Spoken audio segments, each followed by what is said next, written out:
I still remember that morning like it was yesterday. The air was cold, the kind that seeps into your bones, and the silence in the house was heavier than ever. I sat by the window, watching the sunlight struggle to break through the grey clouds.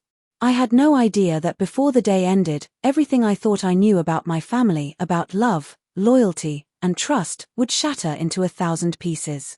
My name is Margaret, but everyone calls me Maggie. I'm 61 years old, a widow, and until a few months ago, I thought I had a perfect little world. My son Ethan was my pride, my joy, my reason for waking up every morning after my husband passed away 5 years ago. Ethan was all I had left, and I dedicated my life to making sure he had everything I never did. When he met Lena, I thought God had finally sent someone to love him the way I did. She was charming at first, polite, graceful, the kind of woman any mother would want for her son. She called me Mom before they were even married.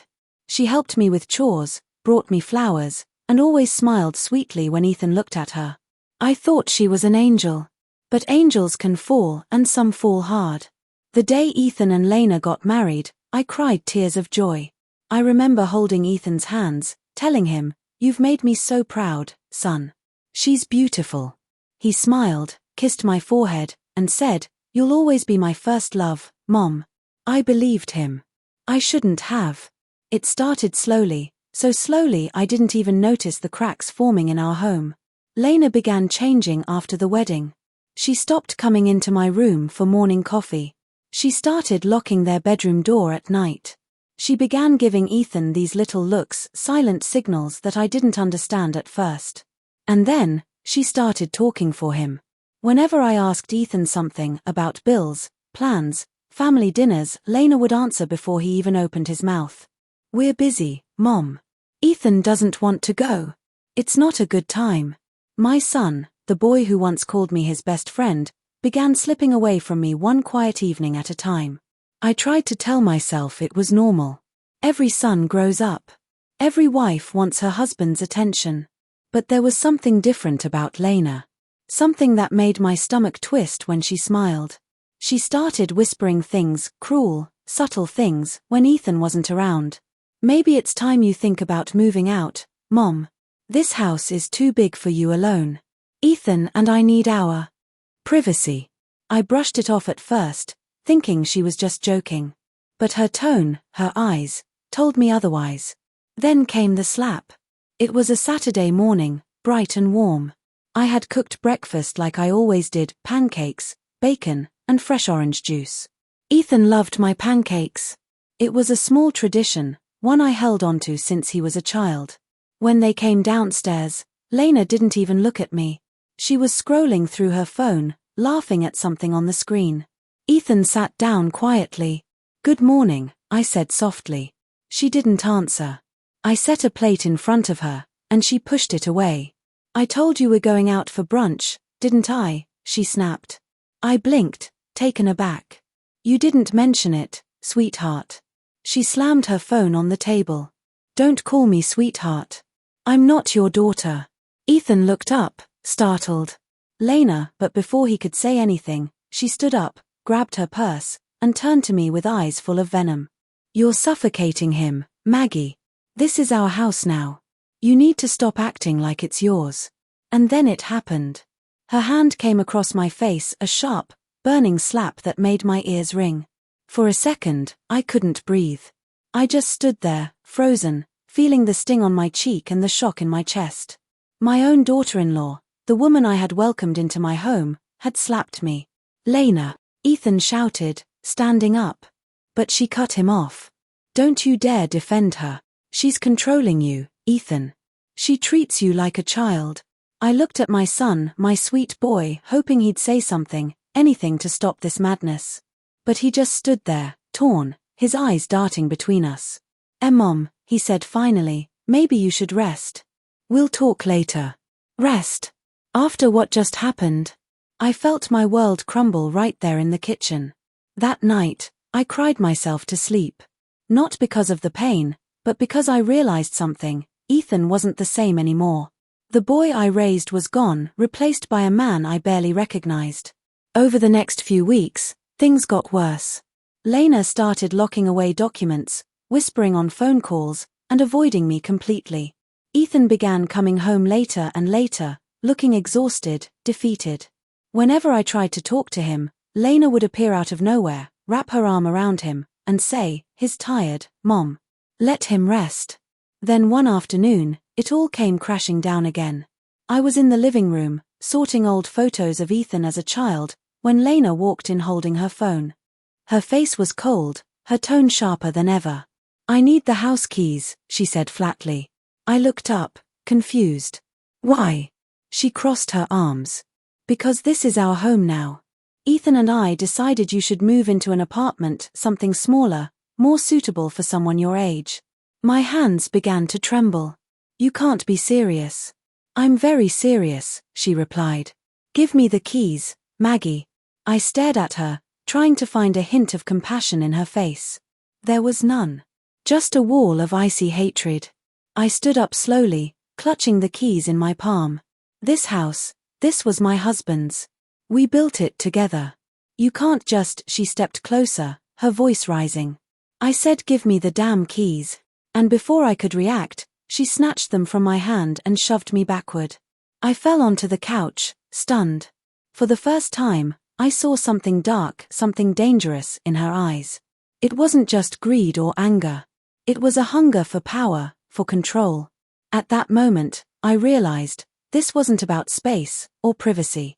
It was about taking everything I had left. Later that evening, Ethan came home. I tried to talk to him, to explain what had happened, but he wouldn't even look me in the eyes. Lena stood beside him, hand on his shoulder, silent but dominant. "Mom," Ethan said quietly, "Lena and I think it's best if you stay with Aunt Susan for a while. Just until things calm down." "Calm down?" I whispered. "Your wife hit me, Ethan. She took my keys." He looked down. "Please, Mom. Don't make this harder."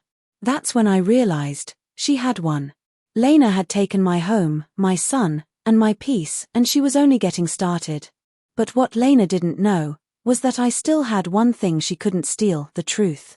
And I was going to uncover it, no matter what it took. That night, I didn't sleep. I sat on the edge of my bed, clutching an old photograph of Ethan and me when he was just 6 years old, his arm around my neck, both of us covered in cake from his birthday party. Back then, he used to tell me, "Mom, I'll take care of you forever." And now, here I was, feeling like a stranger in my own home, betrayed by the one person I'd given my entire world to. The next morning, I woke up to the sound of Lena's laughter downstairs. It wasn't the kind of laugh that came from joy, it was sharp, calculated, almost mocking.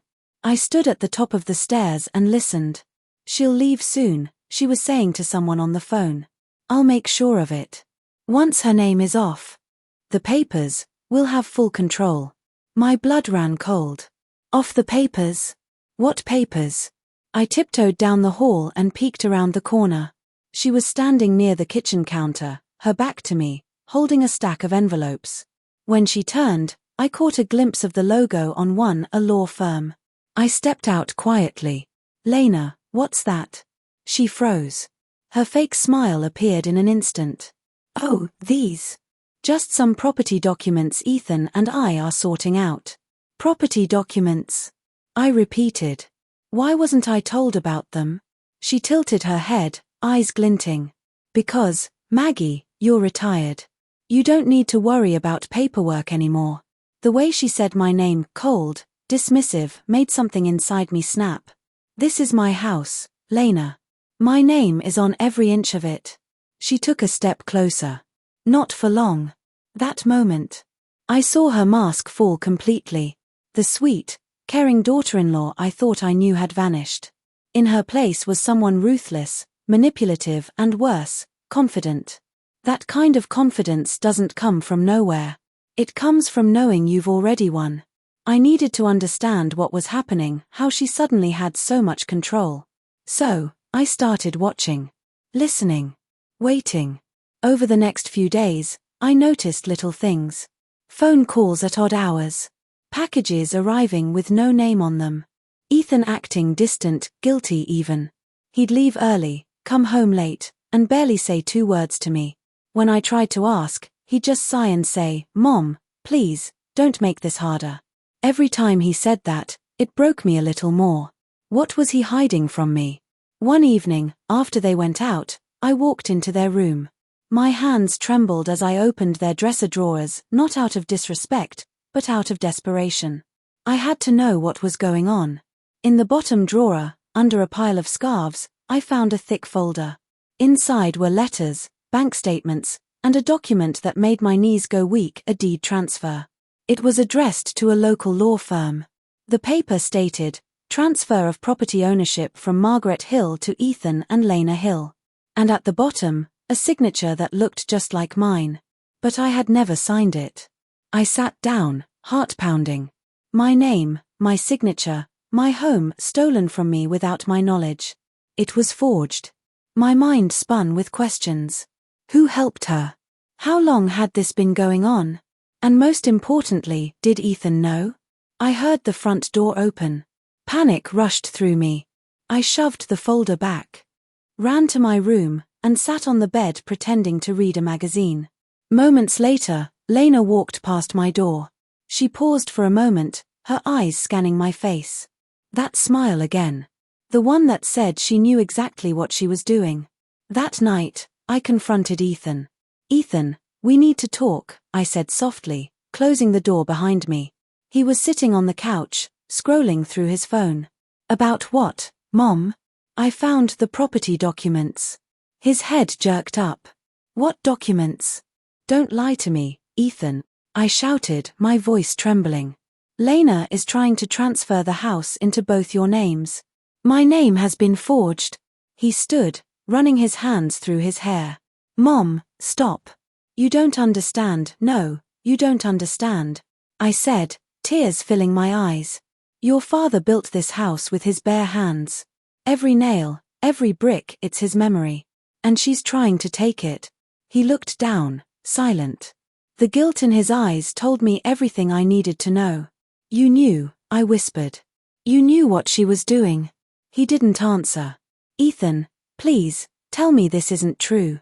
Finally, he said, "Mom, Lena just wants what's best for us. We can't afford to maintain the house. It's too much for you." "The lawyer said." "The lawyer?" I interrupted. "You mean her lawyer?" He turned away. "Please, Mom, don't make this worse." "Worse? How could it get worse than this?" That night, I cried until my chest hurt. Not because of the papers, not even because of the house, but because my son, my beautiful boy, was gone. The woman he married had poisoned his heart against me. But even as the pain burned through me, something inside began to harden. I wasn't just a weak old woman. I wasn't going to be another victim. I was going to fight back. The next morning, I went to see David Miller, my late husband's lawyer and old friend. His office hadn't changed in 20 years, same brown desk, same dusty bookshelf, same smell of coffee and ink. "Maggie," he said, standing to hug me. "It's been ages. What brings you here?" I sat down, clutching the folder I'd taken from the drawer. "David, I need your help. Someone's trying to steal my house." He frowned and took the papers. As he scanned them, his expression grew darker. This signature. It's not yours, is it?" "No. I never signed it." He nodded slowly. "It's a forgery. And a bad one.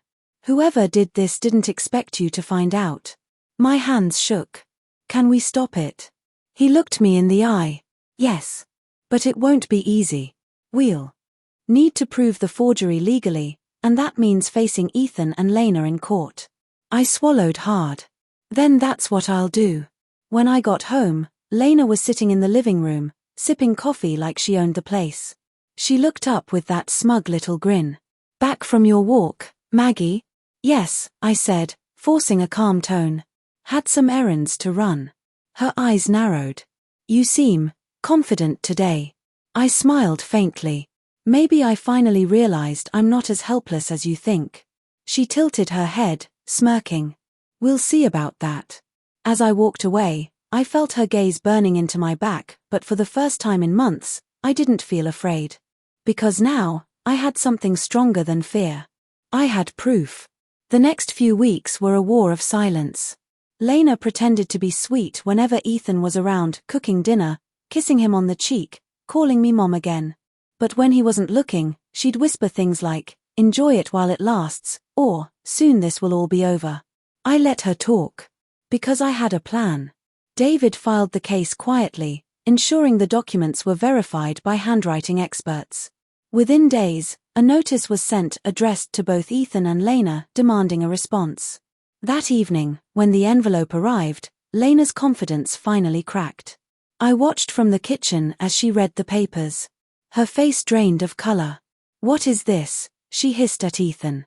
He read the letter and looked at me across the room. "Mom, what did you do?" I stood tall, my heart racing but my voice steady. "I'm protecting what's mine and your father's." Lena's eyes flashed with fury. "You'll regret this." "No," I said quietly. "You will." That night, she packed a bag and left. Ethan followed her, trying to calm her down. I stood by the window, watching their car disappear down the street. For the first time in months, the house was silent again. But it wasn't peace, it was the calm before the storm. Because I knew Lena wasn't finished. She'd be back. And next time, she'd be more dangerous than ever. 3 days passed after Lena stormed out of the house. 3 long, silent days. For the first time in months, I could breathe. I made my morning coffee without anyone criticizing how strong it was. I walked barefoot through the hallway without hearing her heels tapping behind me. And for those 3 days, I allowed myself to believe, maybe it was finally over. Ethan came home alone that first night, looking lost. His eyes were red, his clothes wrinkled. And he barely said a word. He went straight to his room, and I could hear him crying softly through the wall. My heart ached for him even after everything. He was still my son. The next morning, I brought him breakfast. "Ethan," I said softly, "you need to eat something." He didn't look up. "She's not answering my calls, Mom." I sat beside him. "Maybe that's for the best, sweetheart. Sometimes people like her, they need to lose what they have to realize what they've done." He shook his head. "You don't understand. She's not like that. She wouldn't just disappear." Something in his tone made me uneasy. "What do you mean?" He looked at me, eyes hollow. "She left her phone, Mom. And her purse." That's when the dread began to crawl up my spine. "Are you sure?" I asked. He nodded. "I went to her friend Melissa's house, she hasn't seen her either. It's like she just vanished." For a moment, I didn't know what to say. A part of me wanted to shrug and say, "Good riddance." But the other part, the human part, couldn't help but feel the fear in my son's eyes. "What if something happened to her?" he whispered. I placed my hand over his. "Let's not jump to conclusions, Ethan. Maybe she just needed space." But deep down, I knew something wasn't right. By the 3rd day, Ethan went to the police to file a missing person report. 2 officers came by the house, asked a few questions, and took her photo. They were polite but distant, the kind of tone that said we'll look into it, but don't expect miracles. After they left, the house fell silent again. Only the sound of the clock ticking in the living room filled the emptiness.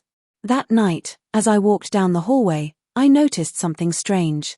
Lena's room door was slightly open. Curiosity, or maybe intuition, pulled me closer. I pushed it open slowly. Everything was just as she'd left it, her dresses hanging neatly, makeup scattered on the vanity, and the faint smell of her perfume still lingering in the air. But then I noticed something else, something new. A piece of paper sticking out from under the bed. I bent down and pulled it out, a letter, folded twice, addressed in a familiar handwriting. My heart pounded as I opened it. It wasn't addressed to me. It was addressed to Ethan. "If you're reading this, it means things didn't go the way I planned. I'm sorry, Ethan. I didn't mean for it to get this far. But your mother, she knows. And if she finds out the truth, everything will fall apart. Please don't hate me for what I did. I only did it for us." My hands began to shake. "What truth?" I whispered. I read the letter again and again, searching for clues. It didn't make sense. What did she mean, if she finds out the truth? What truth could possibly make someone disappear? Suddenly, I heard Ethan's footsteps behind me.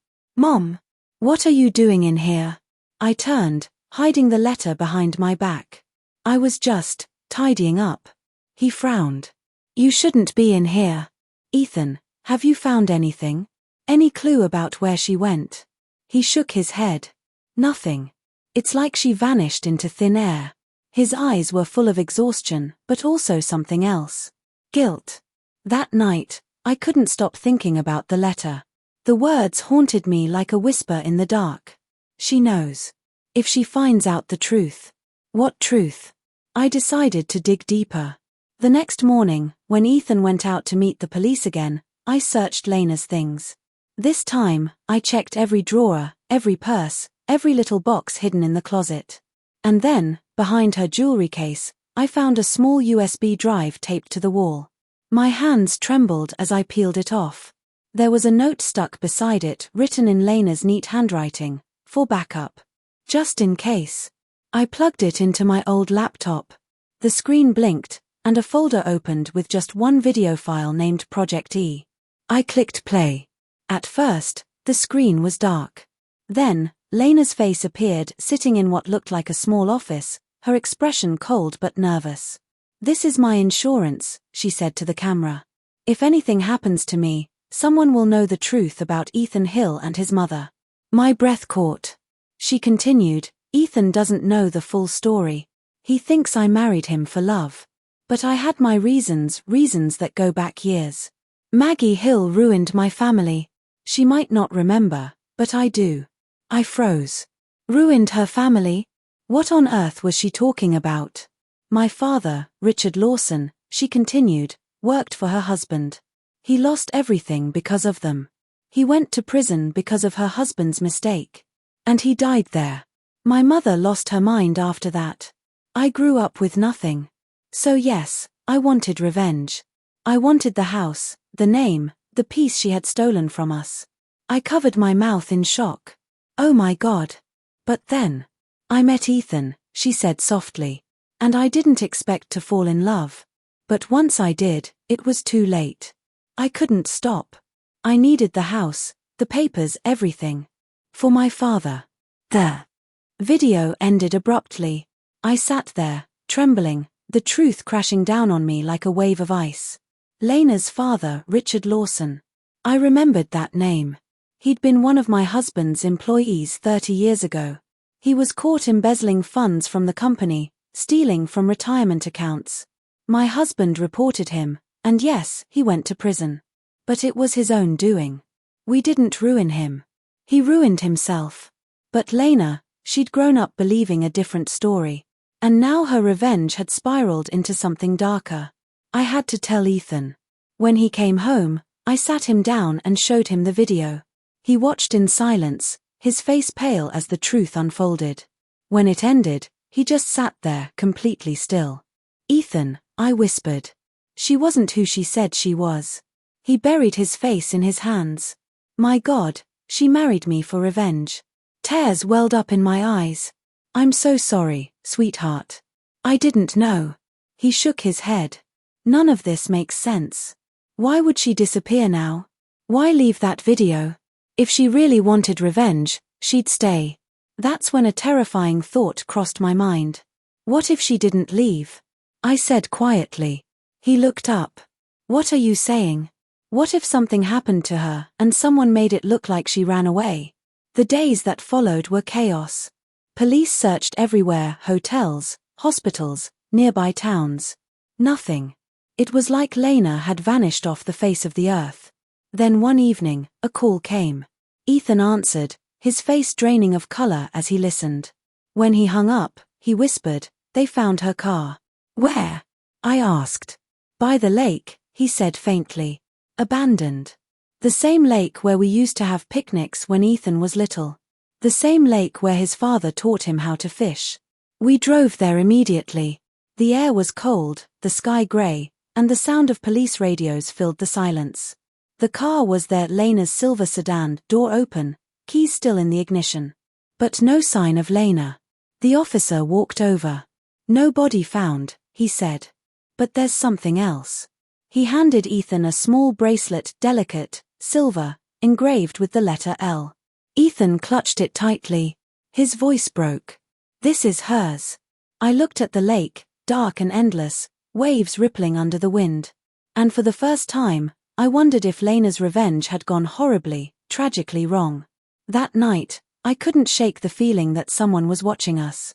The shadows outside the window seemed to move. The creak in the hallway that I always ignored now made my heart jump. And then, at 2 a.m., my phone buzzed. An unknown number. I answered, my hand shaking. "Hello." Static. Then, a whisper. "You think you know the truth, Maggie, but you don't." The line went dead. I froze. My blood turned to ice. That voice, it sounded like her. Lena. Alive. And still playing her game. Sleep became a stranger after that night. I kept replaying that phone call in my head, that chilling whisper, "You think you know the truth, Maggie, but you don't." It couldn't have been her. It couldn't. The police had found her car by the lake. Everyone believed she was gone, maybe drowned, maybe running. But I knew that voice. The way she said my name, slow, deliberate, almost taunting. It was Lena. She was alive. And she wanted me to know it. The next morning, I went to Ethan's room. He hadn't slept either. His eyes were red, his hands trembling as he poured himself a cup of coffee. "Ethan," I said softly, "I need to tell you something." He looked up, exhausted. "What now, Mom?" "I got a call last night." "It was her." He froze. "What?" I know how it sounds, but I swear, it was her voice. She said I don't know the truth." He ran a hand through his hair. "Mom, that's impossible." The police didn't find a body," I interrupted. "Just her car. She could be anywhere." He stared at me for a long moment, then shook his head. "Even if that's true, why would she call you?" I didn't have an answer. But I could feel it, Lena wasn't done with me. She was playing a new game now. Over the next few days, strange things started happening around the house. The kind of things that make you question your sanity. It started small, doors left open when I knew I'd closed them, footsteps in the hallway at night, the faint smell of her perfume lingering in the living room. I told myself it was my mind playing tricks, but deep down, I knew better. Then, one morning, I walked into the kitchen and froze. On the counter, next to the coffee pot, was a red lipstick mark on a cup. Lena's shade. Bright, crimson red. I stood there, trembling. I hadn't had guests. Ethan hadn't brought anyone home. That cup hadn't been there last night. She'd been here. I called the police, but they didn't take me seriously.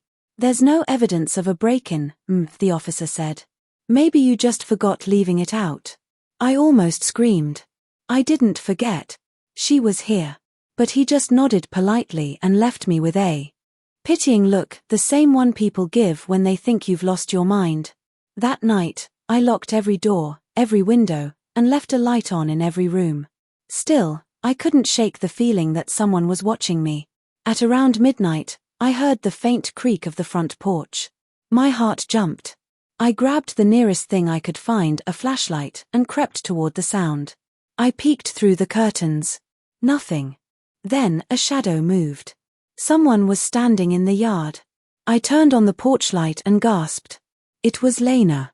She was standing near the edge of the garden, her hair wild, her clothes dirty, her eyes cold and sunken. But it was her, alive, breathing, staring straight at me. For a moment, we just stood there, frozen in silence, separated by a thin pane of glass and a lifetime of betrayal. Then she smiled, a slow, eerie smile, and whispered something I couldn't hear. "Lena," I shouted, fumbling with the lock. "Lena, stop." By the time I opened the door, she was gone. Vanished into the night like a ghost. When Ethan woke up and I told him what happened, he didn't believe me. "Mom," he said gently, "you've been through a lot. Maybe you imagined it." I didn't imagine it. She was right there. I yelled. She looked straight at me. He sighed, rubbing his temples. "The police said the same thing, they checked the security cameras. There's nothing on them." I blinked. "What?" He turned his laptop around and showed me the footage. The front yard, empty. No shadow, no figure, no Lena. But that's impossible, I whispered. I saw her. He reached out and touched my hand. Mom, please. You need rest. I pulled my hand away. You think I'm losing my mind, don't you? He didn't answer, but he didn't have to. His silence said it all. The next few nights were a blur. I started doubting myself. Maybe grief was getting to me. Maybe the stress, the fear, the loneliness were making me see things that weren't there. But then it happened again.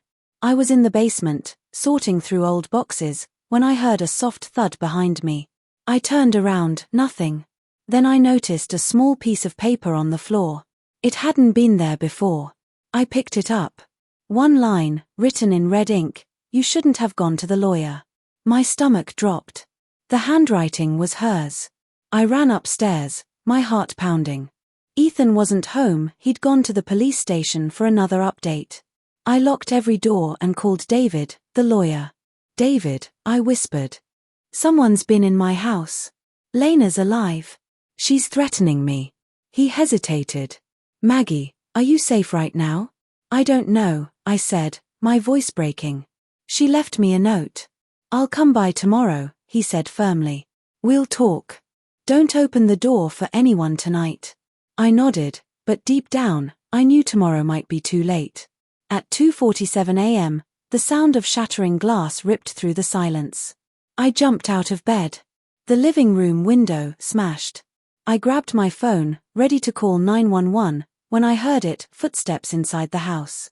Slow. Careful. Deliberate. I hid behind the door, holding my breath. My heart hammered so hard I thought it would give me away. The footsteps came closer. I could see the faint shadow through the crack, someone walking toward the kitchen. And then I heard her voice. Soft. Calm. Almost sweet. "You took everything from me, Maggie. Now I'm just taking it back." It was Lena. I stepped out, flashlight shaking in my hand. "Lena, stop this. You're sick." She turned slowly. Her eyes were glassy, her smile eerie. "Sick? You think I'm sick? You and your husband destroyed my family. I lost everything because of you." I shook my head. "No. Your father made his own choices. My husband didn't ruin him, he saved dozens of others from what your father did."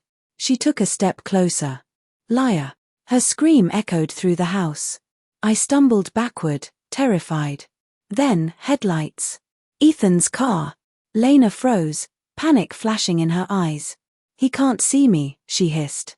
Before I could stop her, she ran out the back door, into the night again. When Ethan came inside, I was shaking. "She was here." I cried. She broke the window. He looked around. The glass was everywhere, proof this time. "Okay," he said quietly. "Okay, I believe you now." We called the police, but by the time they arrived, she was gone again. They searched the area, found footprints leading into the woods, and then, nothing. "She's dangerous," the officer warned. "Stay with someone for a few days." But where could I go? This was my home. My last piece of safety. And I wasn't about to let Lena take that too. The next day, David came over. I told him everything, the note, the break-in, the confrontation. He listened quietly, then said something that sent chills through me. "Maggie, there's something I need to tell you. Something about Lena's father." I frowned. "What about him?" David sighed. I looked into the old case files. Richard Lawson didn't work alone. There was another person involved, someone who helped him launder the stolen money. But the records never identified who. The funds disappeared before the investigation ended. I felt the blood drain from my face. "You think Lena was looking for that money?" "Maybe," he said slowly. "Maybe her revenge wasn't just emotional, maybe it was financial.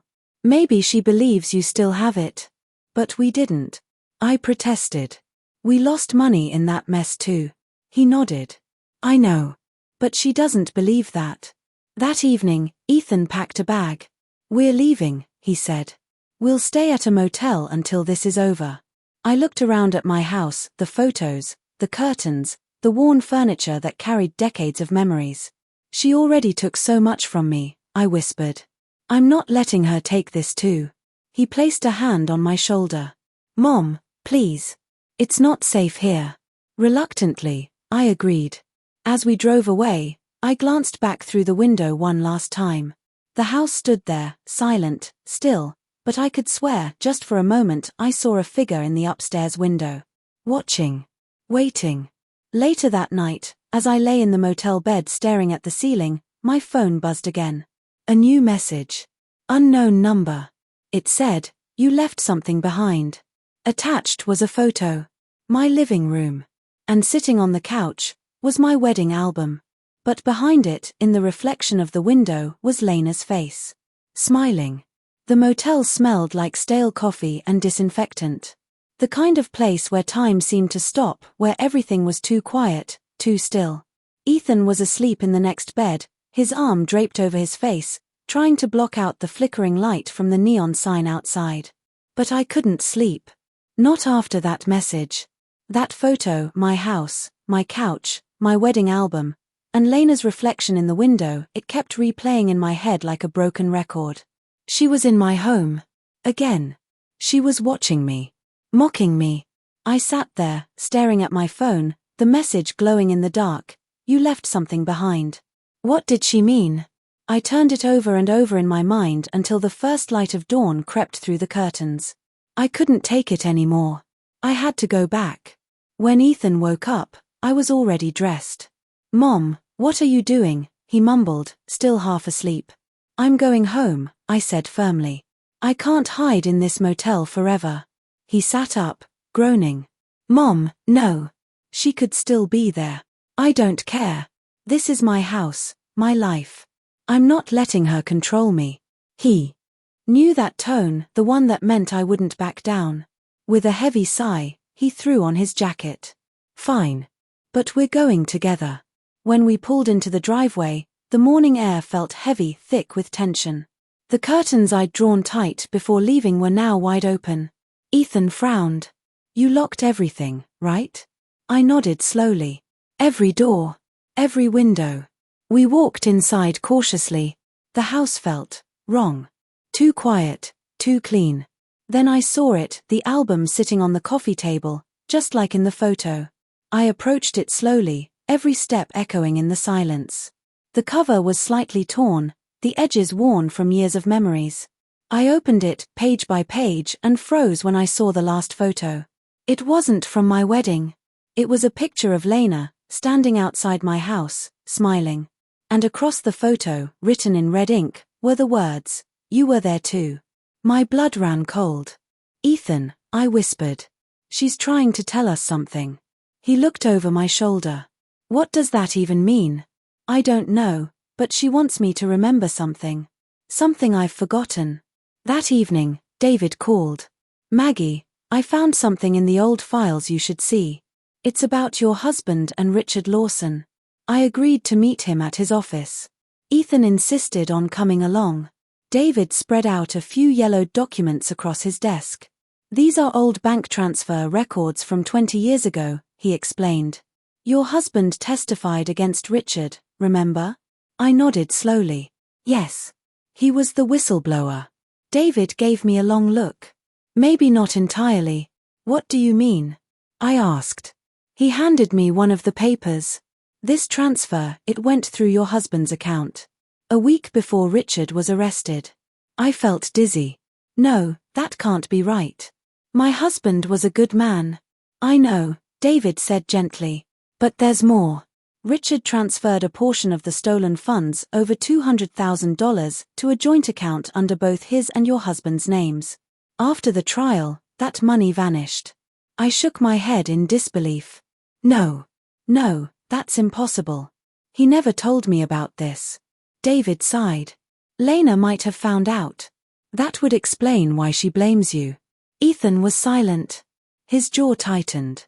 So she thinks my dad stole from her father too? David nodded. She probably believes your family kept the money and that you covered it up. I sat there, numb. Everything started to make a terrible kind of sense. The anger in her eyes. The hate in her voice. The obsession with our home. She wasn't just seeking revenge, she was searching for something. That night, after we got back home, Ethan sat beside me on the couch. "Mom," he said quietly, "is there any chance? Dad could have actually done it." I hesitated. "Your father was honest. He wouldn't what?" Ethan cut in gently. "Make one bad decision. People do desperate things, Mom. Especially when money's involved." His words stung, not because they were harsh, but because I had thought the same thing. There had been signs, years ago, late nights, secret phone calls, strange deposits in our account that he brushed off as bonuses. I never questioned him. I trusted him. Maybe that was my mistake. The next morning, I went to the attic, somewhere I hadn't been since he died. The dust hit my throat as I opened the old wooden chest we used to store our documents. Inside were boxes of photographs, letters, and one small envelope, unmarked. I opened it. Inside was a key. And a note. It read, "For the lake house. In case of emergencies. Don't tell Maggie." My heart dropped. I didn't even know he had a lake house. I rushed downstairs. "Ethan," I gasped, "your father had another property. He never told us." Ethan frowned. "What? Where?" "There's a key. No address, but maybe David can help us find it." David did better than that. Within hours, he found the record, a small cabin registered under a different name but linked to my husband's tax ID. It was about an hour's drive from town. We went there that evening. The cabin sat at the edge of a lake, surrounded by trees that whispered in the wind. It looked abandoned, paint peeling, windows dusty. I stepped inside cautiously. The air smelled of damp wood and secrets.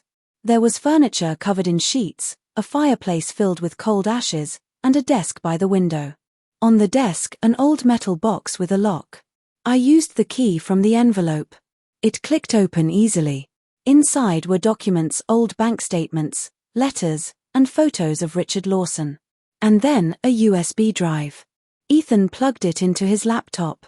The screen lit up with files, financial records, transaction lists, and a folder named Confidential. Inside that folder was a video. My hands trembled as I pressed play. It was my husband sitting in his office, his face pale and strained. "If you're watching this," he said, "then I've failed to fix what I started. I thought I could protect my family by helping Richard move the money. I was wrong. He betrayed me. And now, someone else will pay for it." He looked directly at the camera. "Maggie, I'm sorry. I never told you. The money, it's hidden in the lake house. But if you found this, burn everything. Don't let them find it. Especially not his daughter." The screen went black. I just sat there, shaking. The truth hit me like a punch to the gut. My husband had helped Richard. Lena had been right all along. Ethan stood beside me, speechless. "Mom, this means she's been hunting for the money." I nodded slowly, tears in my eyes. "And she thinks I knew. She thinks I've been hiding it all these years." He clenched his fists. "We have to call the police." But before I could answer, a sound made my blood run cold. A car door. Outside. I looked through the window and saw a familiar figure walking toward the cabin.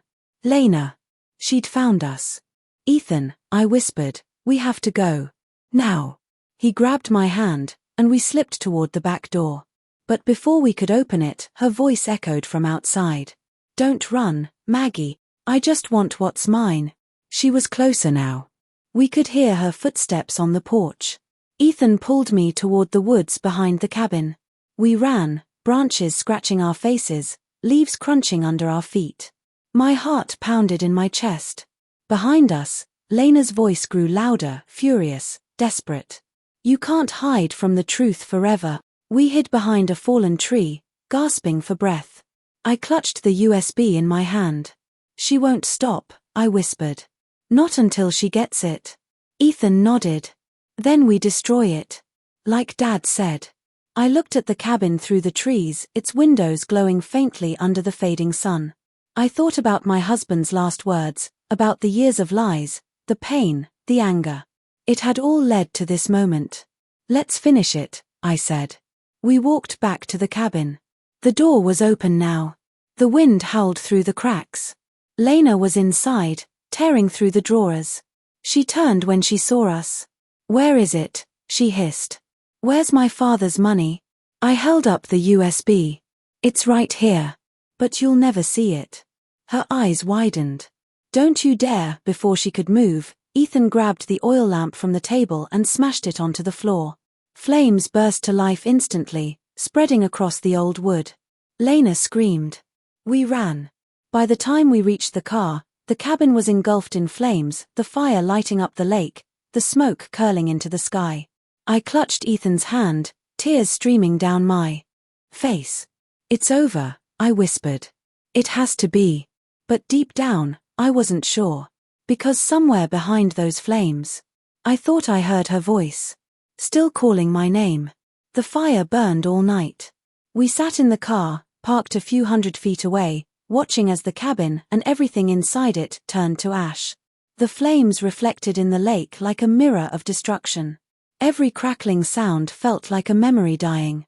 Ethan's hands were tight on the steering wheel. He hadn't said a word since we ran. I finally broke the silence. "Do you think she made it out?" He didn't look at me. "I don't know, Mom." I stared at the fire, my chest heavy. I didn't want to believe I'd just watched someone die, even if that someone had tried to ruin my life. But a part of me knew Lena was too clever to go down that easily. By morning, the police were already at the scene. A passerby had seen the flames from the highway and called it in. They asked us questions, a lot of them. "What were you doing here? Do you own this property? Do you know who might have been inside?" Ethan answered most of them, his voice calm but careful. When the officer finally turned to me, his eyes narrowed. Are you all right? You look shaken." I forced a weak smile. "It's just been a long night." He nodded slowly. "We'll be searching the remains once the fire's out. If anyone was inside, we'll find them." His words made my stomach twist. We went home, exhausted. The smell of smoke still clung to our clothes. I tried to sleep, but every time I closed my eyes, I saw Lena's face half lit by the fire, eyes wide with rage and pain. By evening, the phone rang. It was the same officer. "Mrs. Turner," he said, "we went through the cabin remains. We found partial evidence of a body." My heart stopped. He continued, "We can't make a positive ID yet, but the height, the build, it could be your daughter-in-law." I felt my throat close. I whispered, "Could be?" "Yes, We'll confirm once we finish the DNA analysis." I hung up without saying another word. Ethan sat beside me, watching my face. "What did they say?" I swallowed hard. "They think it might be her." He leaned back, rubbing his face. God, for a long time, neither of us spoke. The house was quiet, too quiet. Only the ticking of the old wall clock filled the air, counting down seconds that felt like eternity. Finally, Ethan whispered, "If she really is gone, then maybe we can finally move on." I wanted to believe that. I really did. But deep inside, something didn't feel right. 2 days later, the news broke. Woman presumed dead in cabin fire, investigation underway. Lena's photo was everywhere. Her haunting smile plastered across every local channel, every newspaper. They called it a tragic accident. But I knew better. And yet, watching it all unfold, I felt no relief. Just emptiness. And guilt. Had I gone too far? Should I have tried to save her? Those thoughts haunted me day and night. A week later, I went back to the lake alone. The cabin was nothing more than blackened rubble now, the air still carrying a faint smell of smoke. I stood there, staring at the ashes. "It's over," I whispered. "It has to be." Then I noticed something half buried in the dirt, a piece of metal, scorched but intact. The box. My heart pounded as I bent down and brushed away the soot. The lock had melted, exposing what was inside. A small charred envelope. I opened it carefully. Inside was a letter, the edges burned, but the words still legible. "Maggie, if you found this, it means you finally uncovered the truth. I never wanted to hurt you. I only wanted what my father lost, what your husband took. I tried to make peace, but you wouldn't listen. I forgive you. But you'll have to live with the truth now. Lena tears blurred my vision. I fell to my knees, clutching the letter.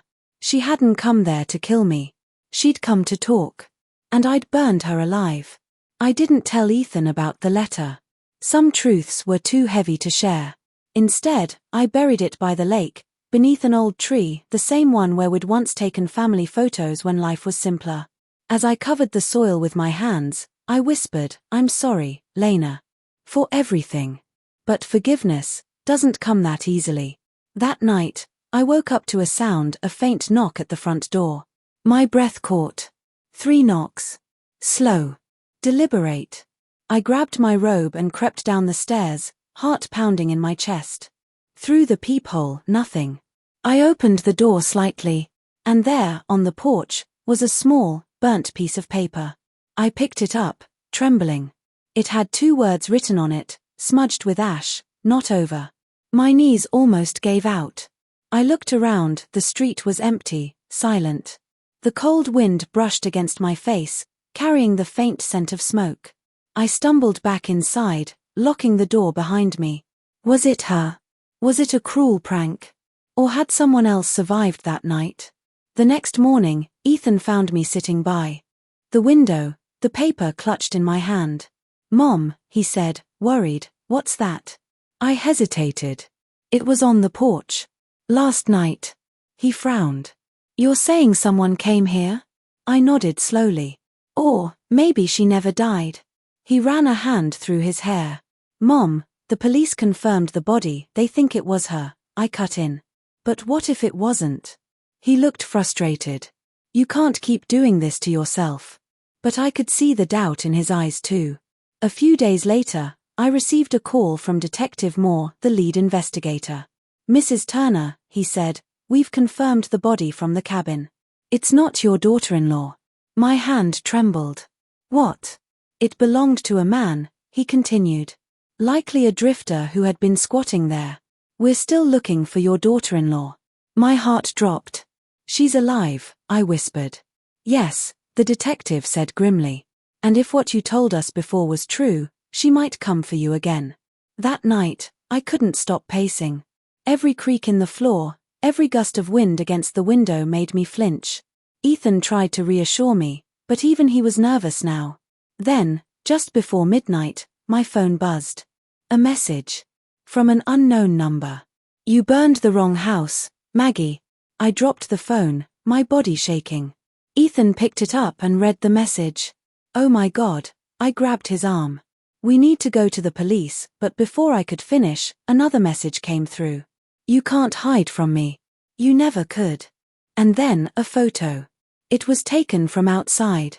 Through our living room window. I could see myself sitting on the couch, talking to Ethan. It was taken minutes ago. We turned off all the lights and crouched behind the wall. I could hear my own heartbeat thundering in my ears. Ethan whispered, "We need to get out. Now." I nodded, too scared to speak. We crawled toward the back door, but when we reached it, I froze. The door was already open.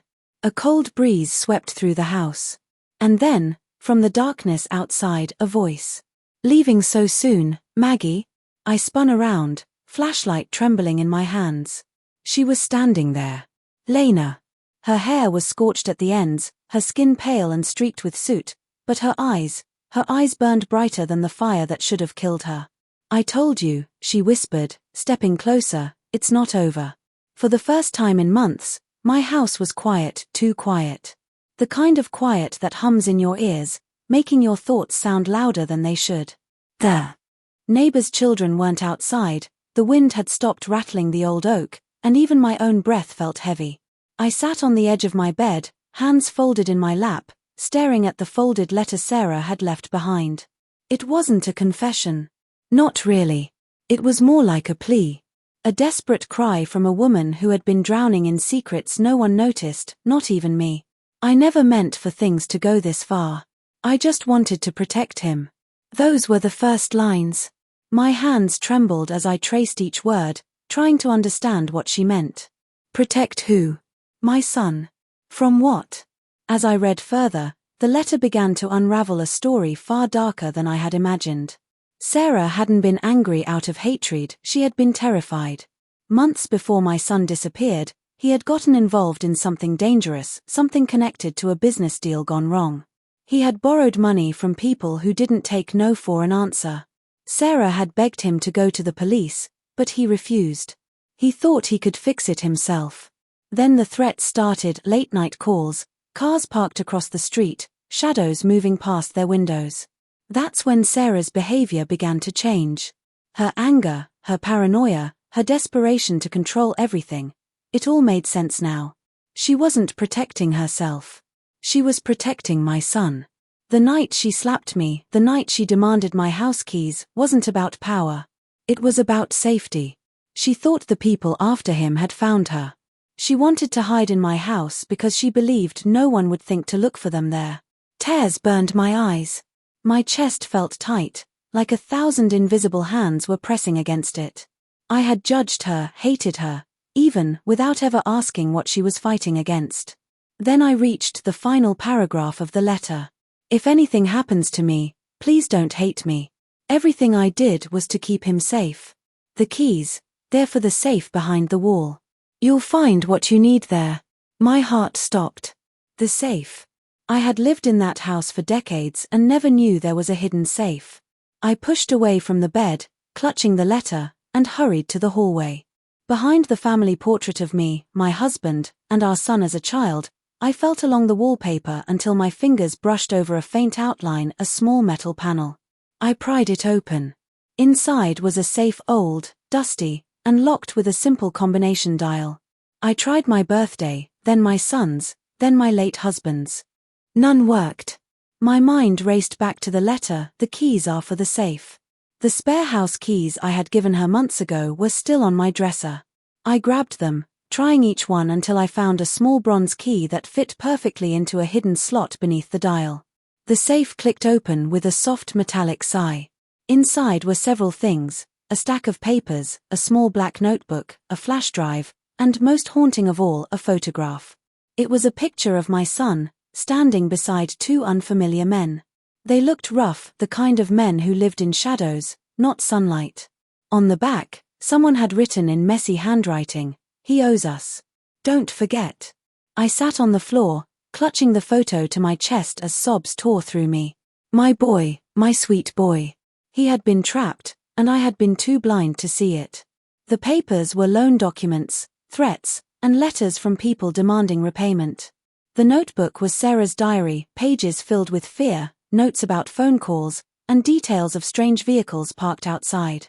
But the flash drive, that was the key. When I plugged it into my old laptop, it opened a series of videos, secretly recorded footage of my son's final days. Some were recorded from their home security camera, others looked like they were filmed with a hidden phone.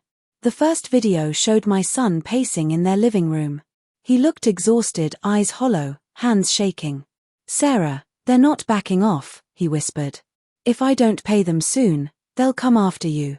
I can't let that happen." Sarah's voice came softly from behind the camera. "We'll figure something out. I promise. I'll protect us." In the next video, a week later, there was shouting. A loud bang. The video cut out. Then another file, this one dated the night before he vanished.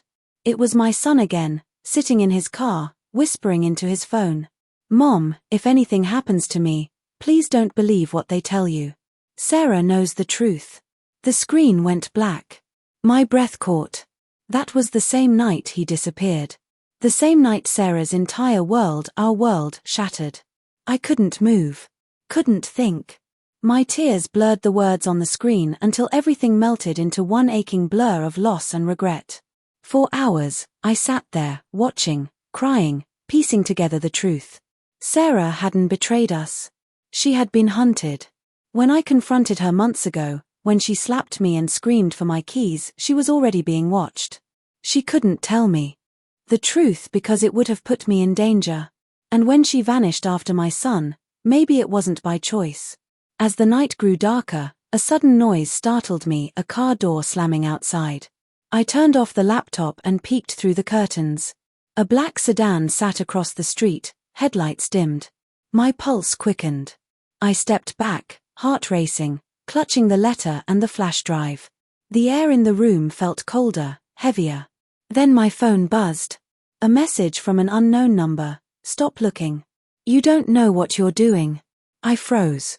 My fingers went numb. Whoever had sent it knew. They were watching me now, too.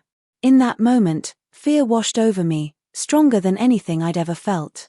But beneath the fear, something else began to grow: anger.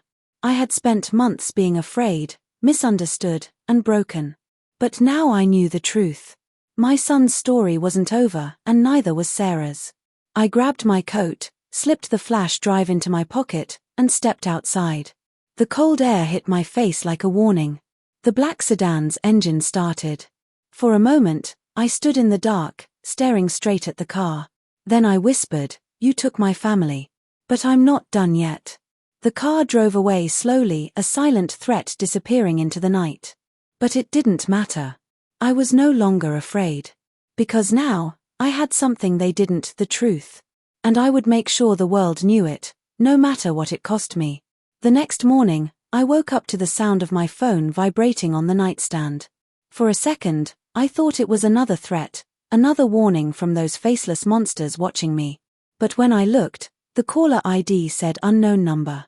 My hand hesitated, trembling slightly, before I answered. "Hello." There was a pause, silence so thick I could hear my own heartbeat echoing in my ears. Then, a voice I hadn't heard in months whispered, "Don't hang up, it's me." My knees gave out. I sat on the edge of the bed, clutching the phone. "Michael?" I breathed. "Oh, my God, Michael, is that you?" He sounded broken. His voice cracked like glass under pressure. "Mom. I can't talk long. They're still watching." Tears spilled down my cheeks before I could stop them.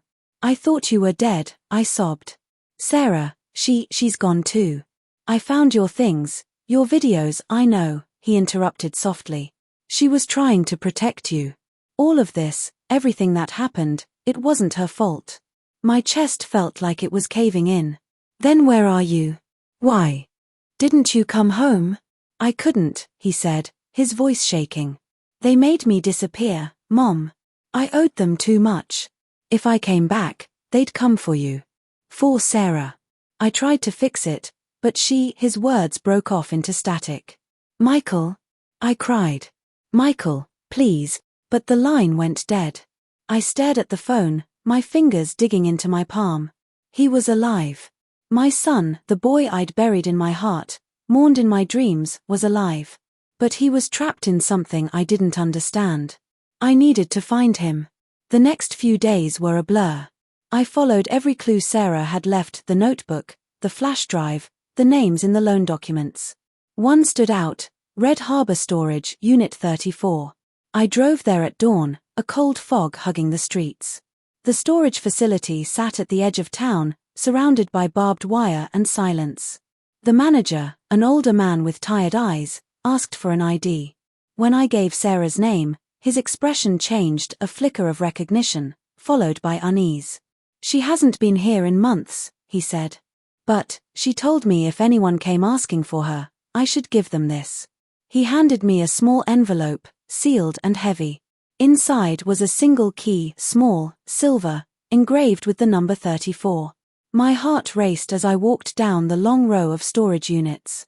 Each door was a steel secret, locked and forgotten. When I reached Unit 34, my hand trembled as I slid the key into the lock. The door creaked open. Inside, the space was dark and cold. Boxes were stacked neatly along the walls, labeled in Sarah's handwriting: bills, photos, legal, Michael's. But what caught my eye was a single suitcase in the middle of the floor, old, worn, and faintly familiar. The same one she had thrown into the lake. Except, this one was dry. Untouched. I knelt beside it and slowly unzipped it. Inside were stacks of money, neatly bundled bills, hundreds of thousands of dollars. My breath caught. Beneath the cash lay another letter, addressed to me. "Mom, if you're reading this, it means you've found the truth. The money isn't stolen, it's repayment. The people Michael owed were caught. This is what's left. But there's one last thing you need to do: give this to the police. Tell them everything. They'll know what to do. I sat there, stunned. All this time, Sarah hadn't been running, she'd been cleaning up the mess. She had risked her life to fix what Michael couldn't. And now she was gone because of it. But I wasn't going to let her sacrifice mean nothing. That night, I drove to the police station with the suitcase beside me. Every mile felt heavier than the last.